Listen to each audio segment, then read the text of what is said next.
Olá, bom dia, boa tarde ou boa noite. Eu sou Felipe Nogueira de Carvalho e esse é o curso Emoções e Regulação Emocional, Questões Filosóficas e Psicológicas. Bom, nós vamos continuando então nosso percurso, vendo as teorias filosóficas e psicológicas sobre emoções, e no módulo de hoje nós vamos ver mais uma dessas teorias que são as chamadas teorias avaliativas. Introduzir, nós vimos no capítulo anterior a relação íntima que existe entre as emoções e o corpo, como emoções são sentidas no corpo e como nós podemos aprender a regular nossas emoções desenvolvendo uma melhor relação com o corpo e prestando mais atenção nas nossas sensações corporais. Essas observações dão bastante força a uma teoria somática de emoções, que faz justamente essa associação entre as emoções e o corpo. No entanto, muitos filósofos e psicólogos apontaram alguns problemas importantes com essa teoria, que nós vamos ver aqui nesse módulo em mais detalhes. As chamadas teorias avaliativas de emoções foram propostas justamente com uma forma de resolver esses problemas. O primeiro deles é o chamado problema da intencionalidade. Quer dizer, as emoções, elas dizem respeito a situações externas, a estados de coisas no mundo. Nós sempre sentimos medo de alguma coisa, de uma serpente venenosa, do coronavírus, de uma recessão econômica, de um assaltante em uma rua escura e assim por diante. No entanto, sensações corporais em si, elas são apenas sensações, são sentimentos, elas não são sobre alguma coisa externa, sobre um estado de coisas no mundo.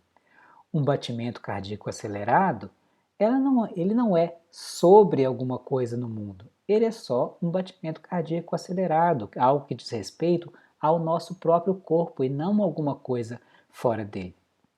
Portanto, esse problema levanta a questão de que emoções elas não podem ser apenas percepções e sensações corporais, senão nós não conseguimos explicar como as emoções podem dizer respeito a um estado de coisas lá fora no mundo. O segundo problema é o chamado problema da diferenciação, quer dizer, apenas respostas corporais não seriam capazes de distinguir entre uma emoção e outra, ou distinguir estados emocionais daqueles estados que não são emoções. O simples aumento de batimentos cardíacos, a respiração acelerada e a sudorese, por exemplo, eles estão presentes tanto na raiva como no medo.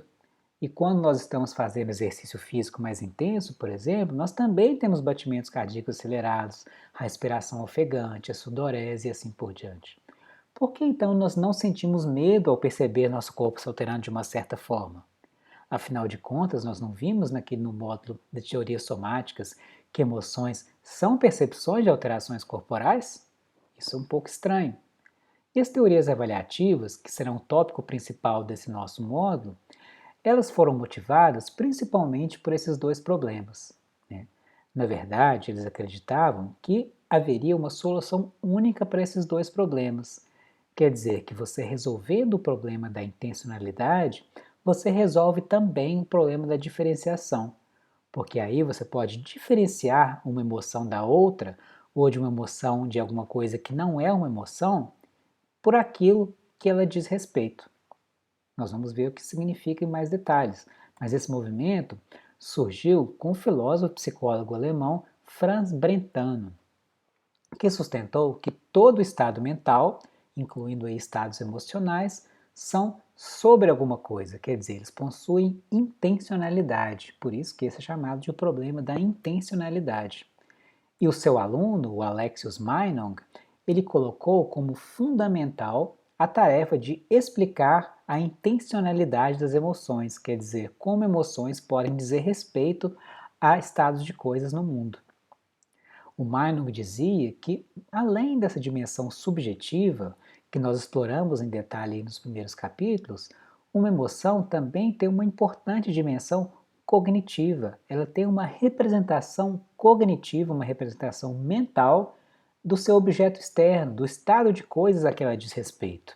Então, o sentimento de ter raiva, por exemplo, Não é apenas você sentir o seu corpo energizado e pronto para a ação, você sentir suas sobrancelhas franzidas, mas sim, dizem esses filósofos psicólogos, é você ter a experiência de uma certa pessoa como tendo te ofendido, ou de uma situação no mundo como frustrante e assim por diante. Então você sempre tem uma representação cognitiva, mental da situação, que é uma parte constitutiva de uma emoção, não apenas um sentimento subjetivo interno. E aí, anos depois que esses filósofos é, propuseram essas teorias, o filósofo britânico Anthony Kenny vai argumentar que toda emoção é necessariamente intencional. Ela sempre diz respeito a alguma coisa no mundo. E uma emoção envolve sempre você aprender e avaliar conceitualmente o mundo, né? Então, para esse filósofo, uma emoção é uma avaliação conceitual do mundo, né? Que é justamente o cerne das chamadas teorias avaliativas de emoções. Então, para o Anthony Kenny, nós podemos entender uma emoção de acordo com o que ele chama de sua estrutura intencional. Quer dizer, o que isso quer dizer? Aquilo que a emoção diz respeito. O Kenny vai introduzir uma distinção importante, que para ele, uma emoção, na verdade, tem dois tipos de objeto. Ela tem um objeto material e também um objeto formal. Isso, à primeira vista, pode parecer um pouco abstrato, mas não é difícil de entender, né? Vamos pegar a raiva, por exemplo. O objeto formal da raiva, nessa análise, seria uma ofensa pessoal. E o objeto material é simplesmente a pessoa que te insultou, né? O objeto material da sua raiva. De forma similar, o objeto formal do medo seria o perigo, a ameaça.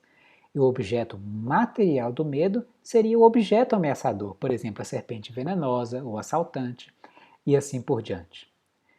Então, nessa perspectiva, você ter medo é você julgar de que um objeto formal é satisfeito por um objeto material. Isso é um jeito meio sofisticado de dizer que é julgar que essa serpente é perigosa, de que aquele assaltante é ameaçador, de que essa pessoa te insultou e assim por diante. Ou seja, de que objetos materiais, pessoas e animais com que nós nos relacionamos possuem certas propriedades avaliativas, como perigo, ofensa e assim por diante. Embora haja várias versões, né, aqui nesse slide, antes de continuar, né, temos aí alguns exemplos, né, da emoção e seus objetos formais. Raiva e medo, já falei, né? A tristeza, o objeto formal, seria uma perda irreparável e a culpa, uma transgressão de um imperativo moral. Agora sim, continuando. Embora haja várias versões de teorias avaliativas que já foram propostas na filosofia e na psicologia, como por exemplo Martha Nussbaum, Magda Arnold e Richard Lazarus, nesse nosso módulo eu vou me focar em uma teoria avaliativa em particular, que foi aquela desenvolvida pelo filósofo norte-americano Robert Solomon. Eu escolhi essa teoria, em primeiro lugar, porque ela é bem representativa de uma abordagem avaliativa. Mas não só por isso, também porque o Solomon ele tem um interesse especial pela regulação emocional e pela dimensão prática da compreensão mais teórica e filosófica das emoções. E por isso, a teoria do Solomon é particularmente relevante para os nossos propósitos aqui no nosso curso. Então, o livro que eu me baseei foi esse livro que está lançado no Brasil, chamado Fiéis às Nossas Emoções, o que elas realmente nos dizem. Então, para aqueles que se interessarem em conhecer mais dessa teoria, eu recomendo a leitura aí desse livro. Eu deixei um capítulo dele no espaço virtual do curso, mas o livro todo é muito interessante. Para o Solomon, uma emoção, acima de tudo, é um modo de você pensar, de você avaliar o mundo. É um modo de você ser no mundo. Não é só algo interno, mas é um modo de você fazer um julgamento avaliativo sobre o mundo. Quer dizer, as emoções, na verdade, não são tão diferentes dos nossos pensamentos de que as coisas são de uma certa maneira. São aquelas avaliações e julgamentos de valor que nós fazemos o tempo todo das diversas situações em que nos encontramos e também como nós nos portamos diante delas, né? Ou seja, emoções aqui são eventos cognitivos, são eventos mentais e também impregnados de valor, né? Então, por isso que eles são julgamentos de valor, julgamentos avaliativos. Muito mais do que sensações corporais, que em si, como nós vimos, não dizem nada sobre o mundo lá fora, né? Esses eventos cognitivos impregnados de valor, eles estruturam o nosso comportamento e nossas atitudes em relação ao mundo, né? Eles determinam a forma como nós vemos o mundo. A princípio, essa ideia pode parecer um tanto contraintuitiva, justamente por ela ser muito racionalista, muito intelectualista. Afinal de contas, nós temos aí uma ideia intuitiva do senso comum que as emoções são totalmente diferentes de pensamentos, né? O julgamento, afinal de contas, é um pensamento. Ou seja, nós temos a impressão que as emoções são experiências, são coisas que acontecem conosco, né? Quer dizer, você vê a serpente venenosa e surge aquela sensação de medo, o motorista te fecha e surge a raiva e assim por diante. Mas pensamentos são atividades mais intelectuais, que estão sob nosso controle, estão mais ligadas à reflexão, à deliberação. São coisas mais tranquilas, mais distanciadas, não tem aquela característica de urgência das emoções. No entanto, é justamente essa visão de emoções que vai ser muito criticada pelas teorias avaliativas. O Solomon, em especial, ele reclama que nós temos essa visão apenas porque a psicologia se acostumou a focar nesse tipo de exemplo, de medo de serpentes venenosas, de correr de um urso, da raiva que surge quando o motorista te fecha no trânsito. E essa dieta de exemplos, como ele diz, nos faz pensar em emoções como aquelas sensações fortes, momentâneas, né? Aquelas coisas que se ativam dentro de você, como nos disse a teoria das emoções básicas, né? Ou simplesmente como sensações corporais, como nos disse a teoria somática. Mas quando nós pensamos em outros aspectos das emoções, por exemplo, como elas estruturam nossas vidas, como elas determinam o modo como pensamos e avaliamos o mundo, né? Não só naquele momento que nós temos a reação em particular, mas sim ao longo de toda a nossa vida. E aí, quando você faz essa reflexão, você vê que não é difícil de ver que as emoções podem, na verdade, ser modos de se pensar, de se avaliar o mundo. E aí elas estariam mais próximas do pensamento do que de alterações corporais momentâneas. Pensa, por exemplo, em um empregado infeliz que tem raiva do seu patrão, ou em uma mulher que está em um relacionamento abusivo que tem medo do seu marido.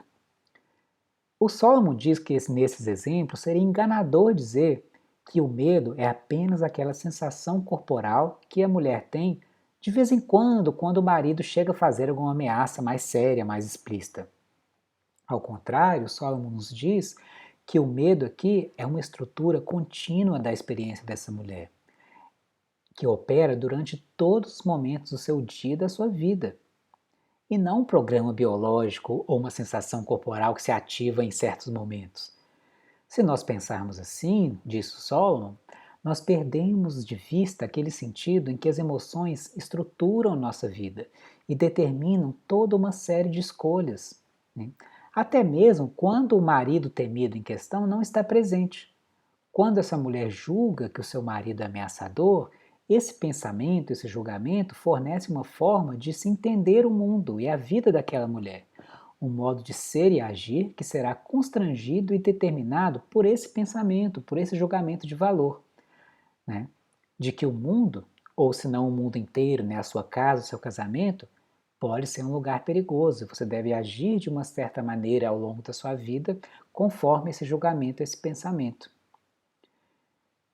E aí, para o Solomon, ele diz que há uma série de vantagens em se pensar as emoções dessa forma. Em primeiro lugar, como nós já vimos, isso resolve o problema da intencionalidade e da diferenciação. Porque se emoções são julgamentos de valor que dizem respeito ao mundo, logo, eles são intencionais, não tem problema nenhum em explicar a intencionalidade das emoções. E aí é justamente essa intencionalidade, essa estrutura intencional do julgamento de valor que vai distinguir uma emoção da outra. Vamos pegar, por exemplo, a raiva e a indignação moral. Se nós nos focarmos apenas nas sensações corporais associadas a essas emoções, pode ser que ambas envolvam sensações e alterações corporais muito similares. Mas, mesmo assim, essas emoções vão se diferir quanto à sua estrutura avaliativa, sua estrutura intencional. Na raiva, como nós vimos, tem um julgamento de que alguém te ofendeu, te prejudicou. Mas na indignação moral, você teria um julgamento, um pensamento mais complexo, né? De que houve, na verdade, uma violação de um princípio moral básico. Então, ou seja, nesse caso, não é algo que tem a ver apenas comigo, não é uma ofensa pessoal a mim apenas, mas sim uma violação moral mais séria, tá? E em segundo lugar, esse modo de se pensar chama atenção para uma importante dimensão ética e moral das emoções. Algo que nós não podemos explicar se nós pensarmos as emoções apenas como programas biológicos que são geneticamente programados e automaticamente ativados ou apenas sensações e sentimentos corporais. Um julgamento de valor é algo que envolve uma dimensão moral importante. É algo que pode ser verdadeiro ou falso, apropriado ou inapropriado, justificado ou injustificado e assim por diante. Além disso, Solomon diz, essa visão captura o sentido em que nós, na verdade, somos responsáveis por nossas emoções. Elas não são coisas que simplesmente acontecem conosco, sensações que surgem ou programas biológicos que se ativam. É importante, segundo Solomon, perceber que nós praticamos, nós cultivamos nossas emoções, que nesse sentido nós escolhemos o que sentimos e, portanto, somos responsáveis por nossas emoções. Claro, mesmo se nós não temos escolha, quando um evento emocionalmente significativo surge inesperadamente, por exemplo, a morte repentina de um ente querido, você tem escolha em relação a uma série de coisas que estão intimamente ligadas à forma como você vai viver essa tristeza. Quer dizer, você ter tido ou não uma boa relação com a pessoa, ter valorizado a sua companhia, não ter intencionalmente prejudicado essa pessoa, ter se desculpado apropriadamente, quer dizer, não ter muitos arrependimentos, né, em relação a essa pessoa, você ter se preparado para a sua morte, nos casos em que isso é possível, claro, né? Então, a gente está com uma doença longa, por exemplo, que você pode se preparar. Se portar de forma ética em relação à família dessa pessoa e por aí vai. Quer dizer, a cada escolha que você faz na vida, então, quer dizer, você vai ficar vendo e revendo as suas fotos juntos, chorando sem parar, você vai ligar para a família e oferecer uma palavra de consolo, o que você vai fazer? A cada decisão, você vai fazer, né, tomar uma decisão que vai afetar o rumo da sua tristeza e o modo como essa tristeza estrutura a sua vida, tá? É nesse sentido que nós temos responsabilidade por nossas emoções, sobre o rumo que as emoções tomam no curso das nossas vidas, né? Então, a forma como estruturam a nossa visão de mundo. Você escolhe como vai viver a tristeza e que vai viver nas situações em que você vai viver uma determinada emoção. E isso vai ter uma relação direta com o modo como nós pensamos a ideia de regulação emocional. O Solomon vai criticar fortemente a ideia de que regular as emoções é de alguma forma você controlar a sua reação emocional. E aí ele vai preferir pensar a ideia de regulação emocional em termos de cultivo, de educação emocional. E ou seja, para regular suas emoções, em primeiro lugar, você deve conhecer bem a estrutura avaliativa de suas emoções, para que você saiba bem que tipo de julgamento de valor você está fazendo quando você tem uma emoção. Como você está avaliando o mundo a seu redor? Que tipo de julgamento você está cultivando, né, e praticando? Quando, com o exemplo que nós já vimos aqui, você faz um certo julgamento em relação a alguém que tem uma estética diferente, um valor diferente ao seu, que tipo de julgamento você está fazendo? Que avaliação você está fazendo daquela situação? De que forma esse julgamento está te proporcionando um bom entendimento sobre o mundo, entendimentos que são úteis, benéficos, proveitosos, que te ajudam a ter uma vida melhor e a entender e a viver no seu mundo e lidar com os desafios que ele coloca para você. Se uma emoção, então, é o modo de você pensar o mundo, né? Então, regular nossas emoções é questionar, é repensar as nossas estratégias. Por que eu estou fazendo isso? Vale a pena? O que eu ganho avaliando o mundo dessa forma? O que esse modo de pensar no mundo está me trazendo de bom? Devo continuar a cultivar esse tipo de estratégia, a fazer esse tipo de julgamento nessas situações? Se nós entendemos que tipo de avaliação estamos fazendo e se essa estratégia, de avaliar o mundo dessa forma está nos trazendo benefício ou não, nós saberemos como nos reeducar e cultivar, assim, novas estratégias. Mas, diz o Solomon, se nós pensarmos na regulação emocional apenas no controle das nossas reações emocionais, nós não vamos conseguir entender o significado que essas avaliações desempenham nas nossas vidas. E à medida em que nós somos agentes reflexivos, responsáveis pelos pensamentos, pelos hábitos, pela estratégia que nós cultivamos para viver no mundo. Se você tem um certo hábito, você pode escolher manter esse hábito, reforçar esse hábito ou mudar esse hábito. Essa visão confere então às emoções uma racionalidade, uma inteligência, que decorre do fato de elas serem julgamentos de valor. E embora essa teoria possa à primeira vista parecer muito racional, intelectualista, no sentido de que ela vai aproximar as emoções dos pensamentos, isso não é necessariamente verdade. De fato, o que o Solomon quer aqui é abandonar essa distinção que nós fazemos entre razão e emoção, entre emoção e pensamento.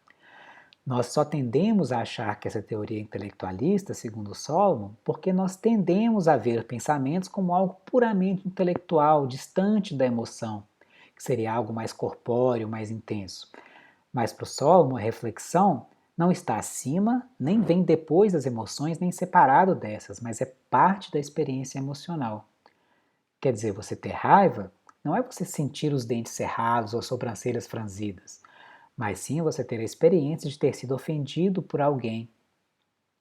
É isso que faz que as emoções sejam sobre o mundo, é sobre a pessoa que te ofendeu a sua raiva, que você tem um papel importante aí como um agente reflexivo, responsável em relação aos julgamentos que você faz e cultiva.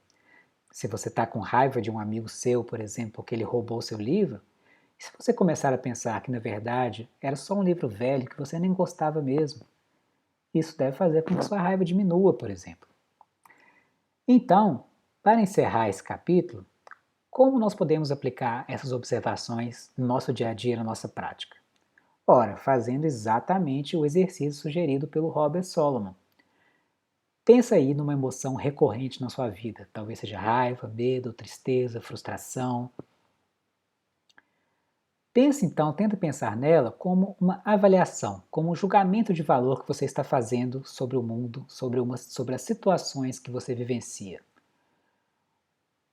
Esse julgamento diz respeito ao que no mundo? O que ele está atribuindo àquela pessoa, àquela situação? Ofensa, ameaça, perda, bloqueio aos seus objetivos? Que tipo de pensamentos, de escolhas, esses pensamentos estão te levando a fazer? E de que forma você está contribuindo para cultivar esses hábitos? Você se sente responsável por cultivar esses hábitos? Sim ou não? Se não, por que não? De onde que vem essa falta de responsabilidade? Será que não é você mesmo que está cultivando esses hábitos? Se essas emoções, esses modos de pensar o mundo não estão te levando a fazer boas escolhas, por que então você cultiva essa emoção ainda? São reflexões importantes e interessantes a gente fazer. No espaço virtual do curso, nós vamos encontrar aí um exemplo também de como fazer, realizar essas reflexões. Então eu sugiro que vocês façam, tirem um tempo para fazer essas reflexões e comece a ter uma visão mais ampla sobre as suas reações emocionais, o que elas querem te dizer e o que elas estão dizendo em relação ao mundo e as situações que você atravessa na sua vida. Bom, pessoal, é o que eu tinha a dizer hoje nessa aula e a gente continua no próximo módulo. Muito obrigado.